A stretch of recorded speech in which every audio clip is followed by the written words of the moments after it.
Shalom.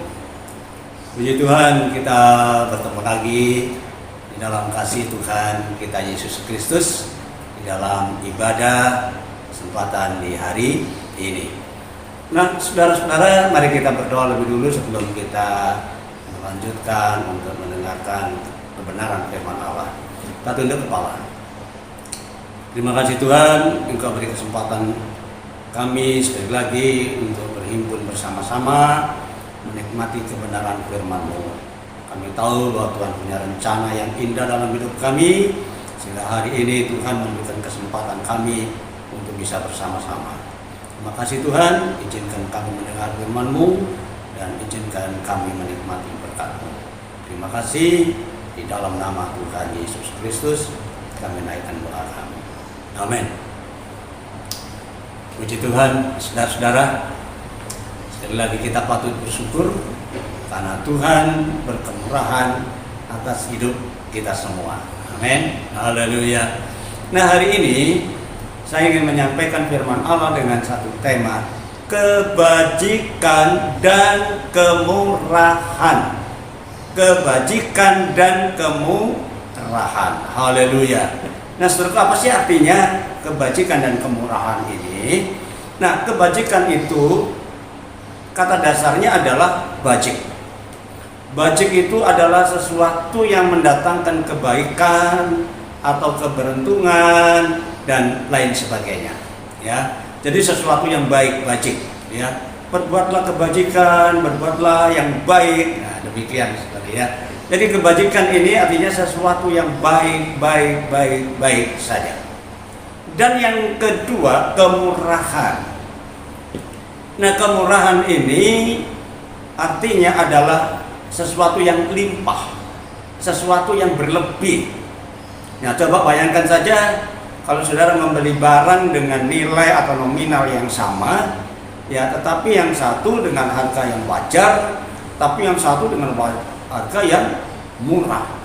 Saudara harus perhatikan perbandingan jumlah dari yang wajar dengan yang murah. Tentu lebih banyak yang murah, limpah. Ya, jadi kemurahan itu artinya kelimpahan. Jadi kebajikan, kebaikan, kemurahan, kelimpahan, itulah yang ingin saya bicarakan pada kesempatan pagi hari ini. Nah, saudara, kita baca dulu ayatnya di dalam kitab Mazmur pasal 23 ayatnya yang ke-6. Nanti kita akan perhatikan ayat-ayat sebelumnya ya, dari mulai Mazmur pasal 23 ayat 1 dan seterusnya. Mazmur 23 ayatnya yang ke-6 dikatakan demikian. Kebajikan dan kemurahan belaka yang mengikut aku di dalam seumur hidupku. Wow. Ini firman Allah, saudara, ya, yang menjanjikan kebajikan dan kemurahan belaka. Sesuatu yang baik, sesuatu yang limpah, melimpah, meruah, berkat, itu yang akan mengikut aku di dalam sepanjang umur hidupku. Saudara, ini firman Allah atau kesaksian daripada Daud, ya, seorang yang percaya kepada Tuhan dan dia ditetapkan sebagai seorang raja, dan Alkitab mengatakan dia bersaksi kebajikan dan kemurahan belaka yang akan mengikut aku di sepanjang umur hidupku. Ya, mengikut itu artinya selalu mengikut. Ya, dalam bahasa Jawa itu ngintil, saudara ya, ngintil, selalu mengikut kemana saja. Haleluya, haleluya. Nah, sesuatu yang mendatangkan kebaikan dan keberuntungan, sesuatu yang limpah atau kelimpahan, belaka. Ya, belaka itu tidak ada yang lain, hanya itu saja. Jadi kebajikan dan kemurahan belaka itu yang mengikuti, yang selalu menyertai aku di sepanjang umur hidupku. Tuh, kesaksian luar biasa daripada Daud ini ya, mengikut seumur hidup. Apa nggak enak hidup yang seperti ini, saudaraku? Ya, tentu saja kita mendambakan, semua orang mendambakan hidup yang sedemikian itu. Ya, sehingga menikmati itu artinya ya mengenyang, saudaraku ya, menikmati kebajikan dan kemurahan saja. Ya, tetapi itu bukan tanpa sebab, saudaraku.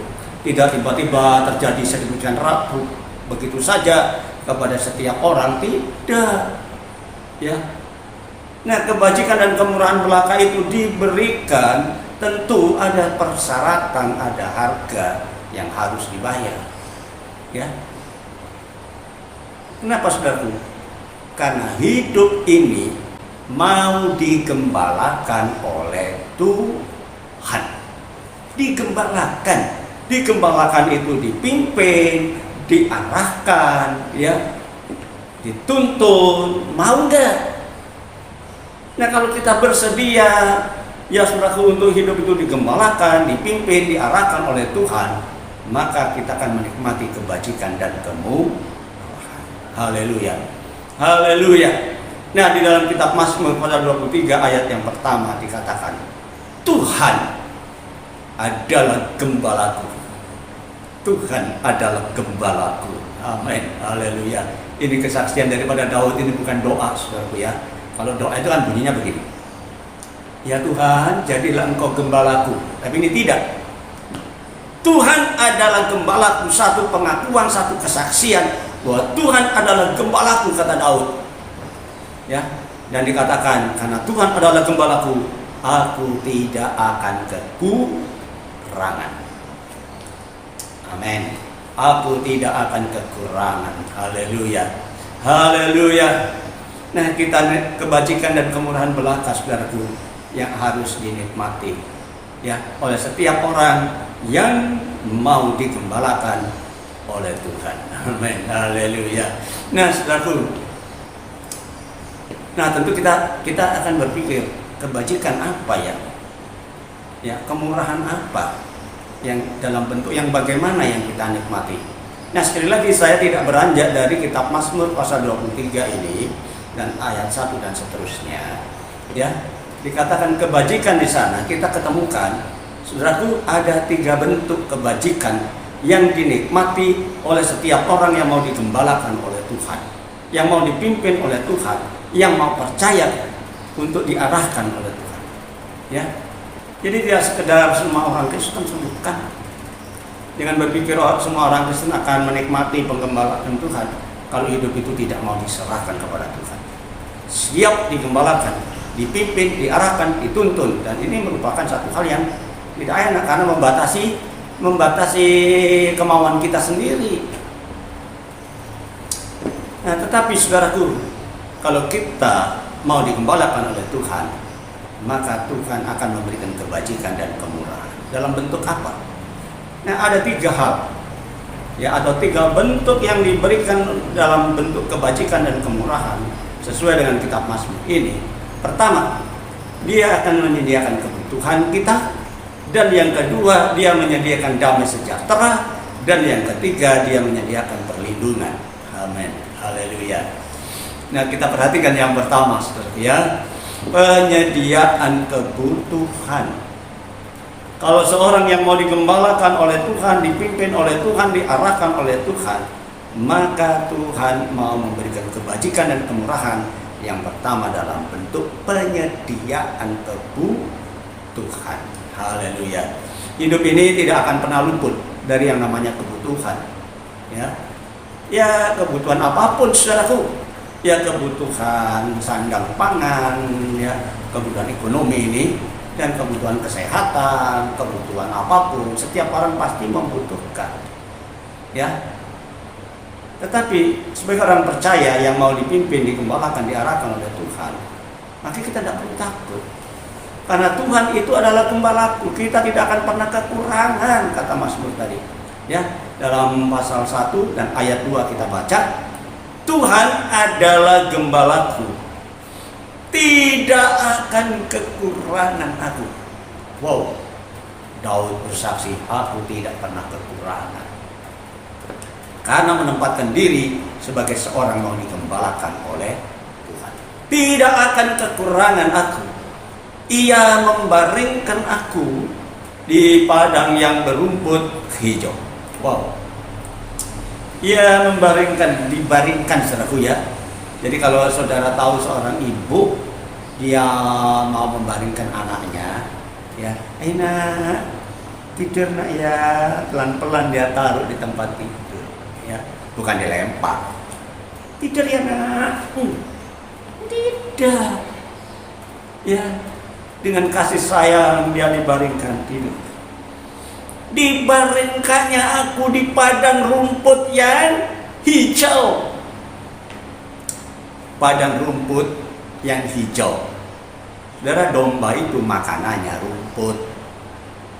Tapi kalau dia dibaringkan di atas rumput, kira-kira takut kelaparan tidak? Ayo. Ketika dia bangun, miring ke kiri, ada rumput hijau. Miring ke kanan, ada rumput hijau. Wow, luar biasa. Dia tidak akan kekurangan. Ini Daud mengatakan, dibaringkan aku di padang rumput yang hijau. Dan satu hal lagi, ia membimbing aku, memimpin aku, mengarahkan aku ke mata air yang tenang. Mata air yang tenang, bukan mata air yang kocak, ya. Tidak.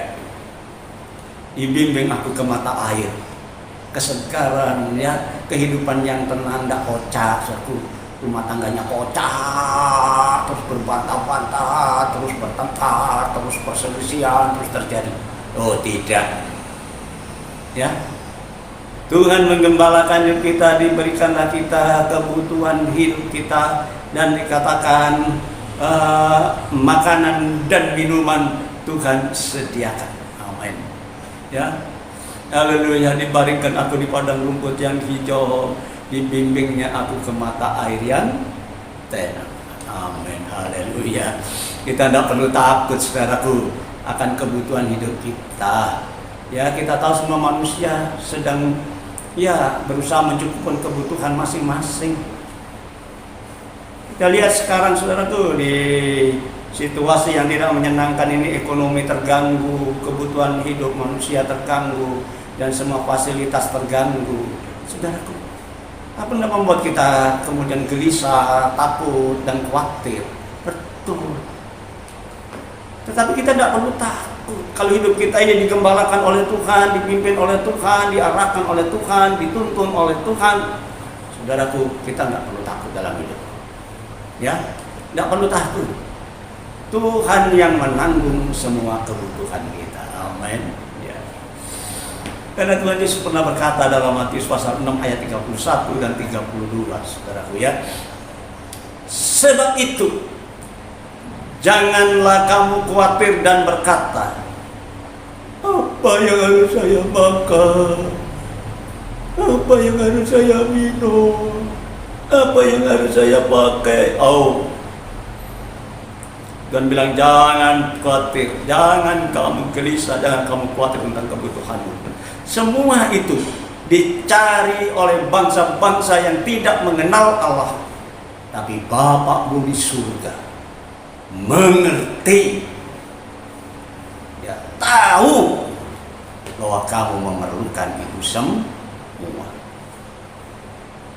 Jaminan dari Tuhan, saudaraku. Kalau kita percaya kepada Tuhan, nggak perlu takut tentang kebutuhan kita. Tuhan siapkan, Tuhan sediakan. Haleluya. Ya, jadi kita tidak perlu takut, nikmati saja. Haleluya. Apa yang Tuhan, ya, firman Allah yang katakan, saudaraku, kalau kita percaya dan menyerahkan hidup untuk digembalakan oleh Tuhan, kita nggak perlu takut tentang kebutuhan hidup kita. Betul. Ya. Saya seorang gembala, jemaat nggak banyak, sedikit. Nah, di musim seperti sekarang ini, kira-kira apa yang harus kita kerjakan? Tapi saya tidak mengerjakan apa-apa, saudara. Tidak mengerjakan apa-apa. Tapi saya tetap percaya kepada Tuhan, dan Alkitab katakan Tuhan mencukupkan. Itu benar terjadi, menjadi pengalaman hidup saya. Saya nggak merengek-rengek ke sana kemari mencari kebutuhan, tidak. Saya tinggal di tempat, mendekatkan diri kepada Tuhan, menyerahkan hidup untuk digembalakan, dipimpin, diarahkan oleh Tuhan, melayani Tuhan sebagaimana yang Tuhan percayakan. tapi ternyata Tuhan sediakan semua kebutuhan. Haleluya. Sebab tidak perlu khawatir tentang hidup kita. Tuhan sediakan semua kebutuhan kita. Haleluya, haleluya, haleluya. Dan yang kedua, kebajikan yang bagaimana yang disediakan oleh Tuhan, itulah penyediaan damai sejahtera. Damai. Damai itu apa sih, saudaraku? Ayam tentrem, ya. Tidak ada pergolakan di dalam hidup, ya. Tidak ada gonjang-ganjing di dalam hidup ini, ya. Damai sejahtera. Amin. Haleluya. Nah, Mazmur pasal yang ke-23 ayat 3 dikatakan, Ia menyegarkan jiwaku. Wow. Menyegarkan jiwa. Setiap orang butuh kesegaran, saudara, dalam hidup ini. Ya, kita lihat saja, ya, di mana-mana, di gedung-gedung, di gereja, selalu dipasang AC supaya segar, supaya hidup ini nyaman. Ya, kalau hidup sedang kegerahan, mereka banyak lari ke mall, ya, dengan belanja, tapi ya, paling tidak dinikmati dalam kesegaran. Tapi saudara, kesegaran yang di luar itu tidak berpengaruh yang di dalam. Itulah sebabnya Daud mengatakan, Ia menyegarkan jiwaku. Yang di dalam ini, saudaraku, ini perlu disegarkan, karena apapun yang terjadi di luar itu membuat yang di dalam ini panik, membuat yang di dalam ini susah, yang membuat yang di dalam ini menderita. Tetapi Ia menyegarkan jiwa. Kalau jiwa yang segar, saudaraku, jiwa mengalami damai sejahtera, apa yang dikerjakan selalu aman, ya. Menghadapi apapun situasi yang sulit apapun, tetap damai sejahtera, tetap bahagia, ya. Jadi kesegaran di dalam hati ini perlu, saudara. Jiwaku disegarkan oleh Tuhan, kata Daud. Ia menuntun aku di jalan yang benar oleh karena namanya. Dia menuntun, dia membimbing, ya, dia memapak aku kepada jalan yang benar, ya, supaya kita tidak mengandung risiko, saudara. Dipimpin aku kepada jalan yang benar, bukan jalan yang salah. Wah, luar biasa Tuhan, ya. Ia segarkan jiwaku. Saya tidak tahu hari ini ada yang merasa khawatir, gelisah, cemas atau lain sebagainya. Saudara, kalau hidup saudara mau dikembangkan oleh Tuhan, mau dipimpin oleh Tuhan, mau diarahkan oleh Tuhan, saya yakin damai sejahtera itu akan Tuhan berikan kepada kita. Ya, Ia menyegarkan jiwa. Jiwa ini yang disegarkan, saudaraku, sehingga situasi apapun yang terjadi, kita tetap bisa menikmati dan memiliki damai. Amin. Haleluya. Ya, haleluya, saudaraku. Jiwa yang disegarkan, ya. Nah, nikmatilah. Damai bukan yang dari dunia ini, tapi damai yang dari atas. Damai yang dari Tuhan, yang Tuhan sendiri berikan, ya. Dan saudara perlu pahami, damai yang dari Tuhan itu luar biasa. Nggak cocok dipikir oleh akal, nggak cocok dipikir oleh nalar ini, saudaraku, ya.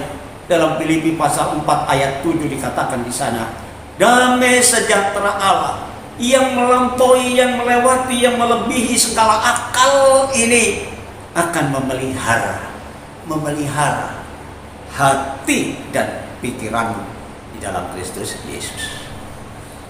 Saudara, hati dan pikiran kita, ya, kalau kita dikawal oleh damai sejahtera dari Tuhan, apapun yang terjadi tetap damai. Amin. Ya. Apapun terjadi, ku kan tetap tersenyum. Kenapa? Hati ini damai. Damai sejahtera yang dari Allah melampaui segala akal, itu akan memelihara, melingkupi hidup kita, Sehingga apapun yang terjadi di situasi yang tidak menguntungkan, situasi yang tidak menyenangkan seperti sekarang ini, kita tetap hadapi dengan hati yang damai. Bukan dengan hati yang panik, pikiran yang kacau, tidak. Tetap kita menikmati damai sejahtera yang tidak cocok dengan akal ini. Mungkin orang lain bisa bertanya, sampai itu kok begitu sih menghadapi situasi seperti sekarang ini? Saudara, kalau kita khawatir, kita cemas, kita takut, dan kita terus artinya ditekan oleh rasa-rasa seperti itu, bisa-bisa kita mati bukan karena kelaparan, tapi karena ketakutan. Ya, bukan karena pandemi ini yang membunuh kita, tapi karena kita takut, kecemasan, khawatir, kita bisa konyol mati. Ya, sebab itu nikmatilah damai sejahtera. Ya, kebajikan dan kemurahan belaka yang mengikut aku sepanjang perjalananku, dan salah satu kebajikannya adalah damai sejahtera yang selalu menyertai aku di dalam segala perjalananku. Wow, luar biasa. Ya, sehingga apapun yang terjadi ku akan tetap tersenyum. Amin, haleluya. Nah saudaraku, puji Tuhan, nikmatilah kebajikan dan kemurahan belaka yang dari Tuhan. Ya, kuncinya adalah hidup ini mau digembalakan oleh Tuhan. Yang ketiga, penyediaan perlindungan. Perlindungan itu artinya dilingkupi, dinaungi, diamankan, saudaraku. Haleluya. Tentu perlindungan itu melindungi kita dari sesuatu yang tidak menyenangkan, bahaya dan lain sebagainya. Ya, diamankan dari segala sesuatu, tidak takut di dalam segala hal. Karena apa? Tuhan menuntun kita, Tuhan beserta dengan kita. Nah, Mazmur pasal 23 ayat yang keempat dikatakan, sekalipun aku harus berjalan di dalam lembah yang kelam sekalipun, aku tidak takut bahaya. Kenapa, saudaraku? Engkau besertaku, itu yang luar biasa. Kenapa? Tuhan beserta dengan kita. Kalau Tuhan beserta dengan kita, siapa lawan kita? Tidak ada. Ya. Kenapa aku tidak takut bahaya? Kata Daud, karena engkau besertaku. Gadamu dan tongkatmu, itulah yang menghibur aku.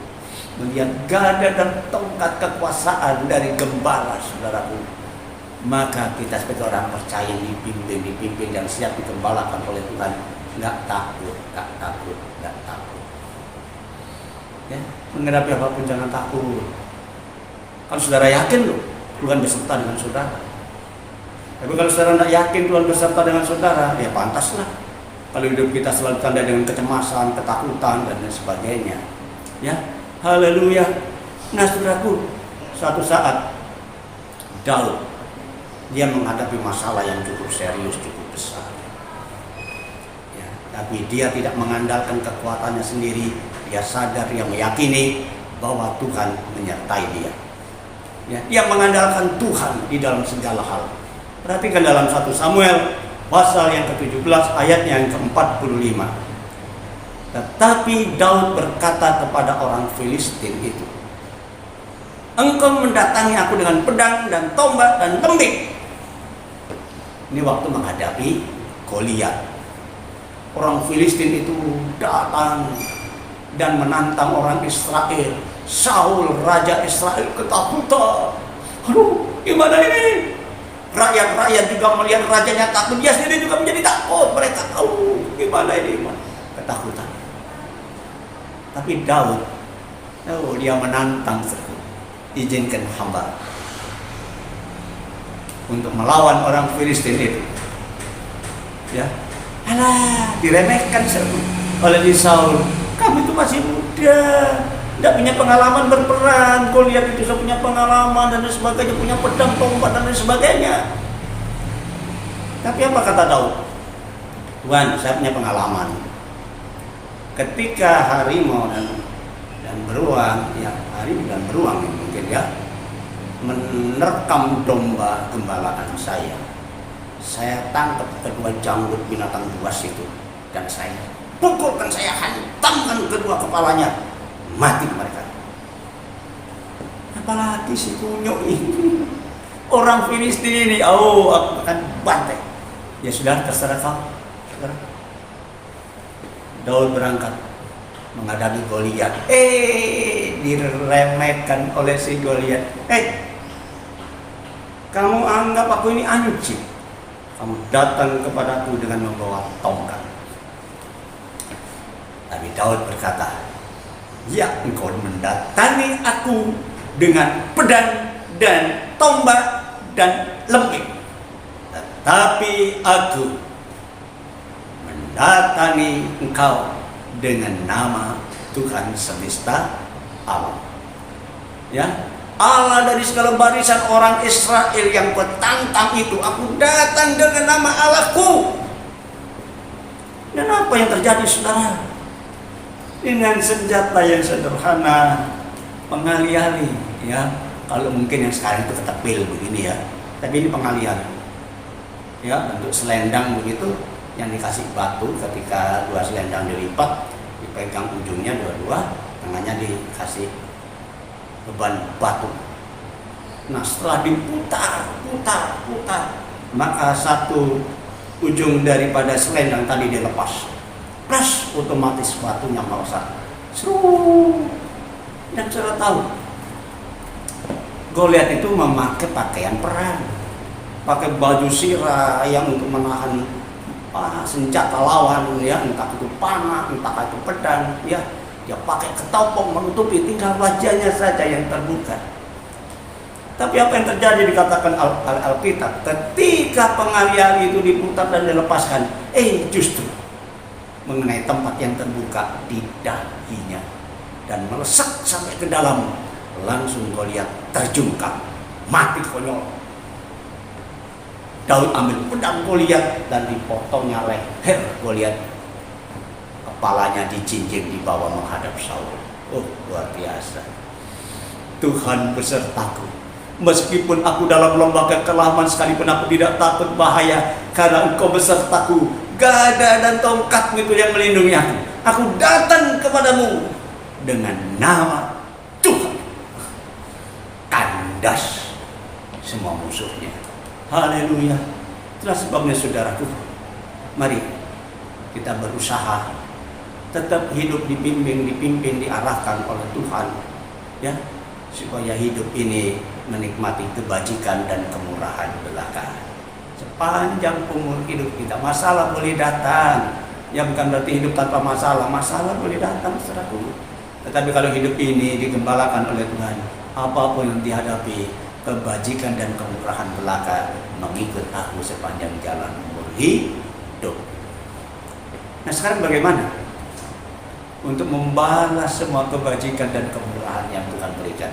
Ya, tentu sebagai orang percaya, sebagai manusia yang punya naluri, pasti berusaha ingin membalasnya, kan? Kalau kita dikasih sesuatu oleh seseorang, paling tidak kita ngomong terima kasih balasannya. Tapi bagaimana sekarang dengan apa yang ingin kita balaskan kepada Tuhan? Saudara, Tuhan tidak menuntut harta kita, nggak butuh. Karena segala langit dan bumi ini miliknya, nggak butuh, saudara, nggak butuh.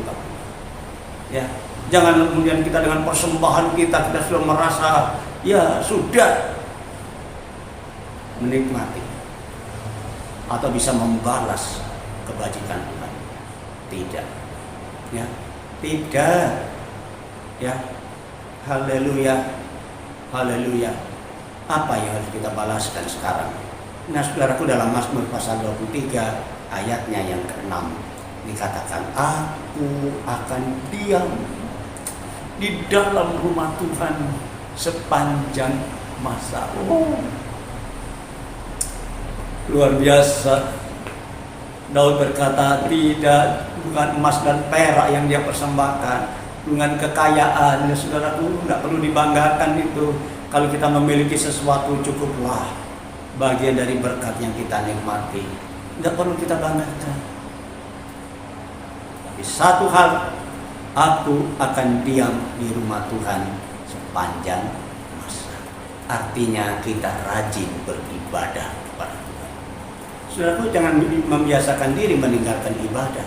Mari kita ibadah dengan benar. Sebab di dalam ibadah itu kita mendengar firman Allah untuk dibimbing, untuk digembalakan. Ya. Sebab itu seorang hamba Tuhan, saudaraku, tidak kemudian kalau kita ketika menyampaikan firman Allah, dia mengatakan kesuksesannya, keberhasilannya, keberuntungannya, walau pamer apa yang terjadi pada dirinya. Bayangkan saudaraku, wow, aku sudah begitu, aku sudah begini, ya mujizat banyak terjadi, dan kemudian aku sudah pergi ke luar negeri berapa kali, saya naik pesawat. Bukan itu, saudara. Puji Tuhan, saya juga nggak ada yang bisa saya pamerkan, saudaraku. Ya, apa? Badan juga nggak gede, kecil gini, ya. Sejak dulu kecil, kalau saya lagi foto bareng dengan teman-teman itu rasa terhimpit, kecil, yang lain gede-gede. Ya, saudaraku, apa? Rumah juga nggak punya. Ini gereja. Apa yang dibanggakan? Jadi kalau kita mendengar firman Allah, saudaraku, di gereja itu bukan mendengar kesaksian dari seorang hamba Tuhan tentang keberhasilannya, tentang kesuksesannya, tapi kita mendengar firman. Dan firman itu yang menggembalakan kita. Ya, menggembalakan kita, saudaraku. Supaya kebajikan dan kemurahan belaka daripada Tuhan yang mengikut aku sepanjang umur hidupku. Sebab itu jangan asal beribadah di tempat-tempat yang hanya hamba Tuhan memamerkan kesuksesannya, keberhasilannya, tidak. Tapi carilah tempat di mana hanya firman yang disampaikan, saudaraku, ya, untuk kita bisa menikmati pemeliharaan. Aku akan diam, kata Daud. Apa yang harus aku balas buat segala kebajikan Tuhan kepadaku? Aku akan diam di rumah Tuhan sepanjang umur hidupku, artinya sepanjang masa aku tetap setia berbakti kepada Tuhan. Amin, haleluya. Nah, saudaraku, sekali lagi, mari kita gunakan kesempatan yang ada. Ya, sementara ini ibadah kita, ya artinya kita batasi dengan rupa. Tapi paling tidak firman itu yang disampaikan. Firman itu yang harus kita terima, dan firman itulah wujud pribadi daripada Tuhan Yesus sendiri yang mau menggembalakan, memimpin langkah perjalanan hidup kita. Dan saya percaya kalau kita semua hari ini firman itu kita hargai, kita nikmati, kita renungkan siang dan malam, dan saudaraku, saya yakin kita manusia yang paling berbahagia yang akan menikmati kebajikan dan kemurahan belaka. Amin. Tuhan memberkati. Mari kita berdoa. Terima kasih Tuhan, hari ini kami sudah menikmati firman-Mu, dan biarlah firman itu menjadi bagian dalam hidup kami yang akan tetap mengawal hidup kami, memimpin langkah kami untuk menjadi setiap manusia yang tetap mengandalkan Tuhan, mengandalkan pemeliharaan daripada Tuhan. Terima kasih, kami yakin sesuai dengan janji firman-Mu, kebajikan dan kemurahan belaka akan mengikut aku di dalam sepanjang umur hidupku. Terima kasih Tuhan, terima kasih. Segala pujian dan hormat hanya bagi Bapa di surga, di dalam nama Tuhan Yesus Kristus. Haleluya. Amin.